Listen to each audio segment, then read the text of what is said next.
Magandang araw sa lahat mga kabasketball, at kung bago nga lang pala sa channel na to ay mag-subscribe ka na at pindutin ang notification bell.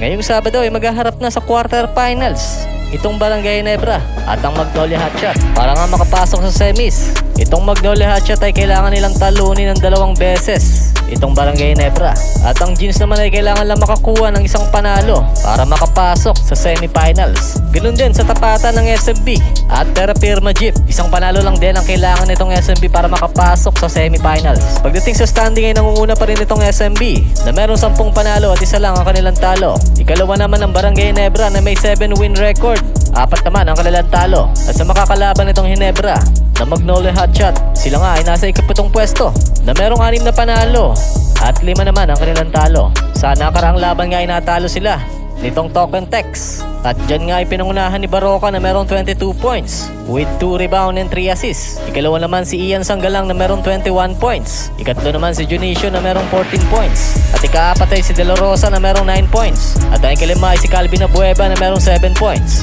93-98 nga naging final score dito, kung saan natalo nga itong Magnolia Hotshot. 5 puntos nga naging abante nitong Token Tex. At sa nakarang laban nitong Ginebra ay natalo rin dito sa NLEX. Dyan nga ay pinangunahan ni Christian Stan na merong 19 points with 10 rebound and 7 assists. At sinundan na yan ni Japit Aguilar na merong 15 points. Ikatlo naman si Anhan Misi na merong 14 points. Ikaapat naman si Stanley Pringle na merong 9 points. At ang ikalamay si Luis Rafael na merong 5 points, 8 rebound and 5 assists. Nagtapos nga sa final score na 72-76. 4 na puntos ang naging abante nitong NLEX Road Warrior.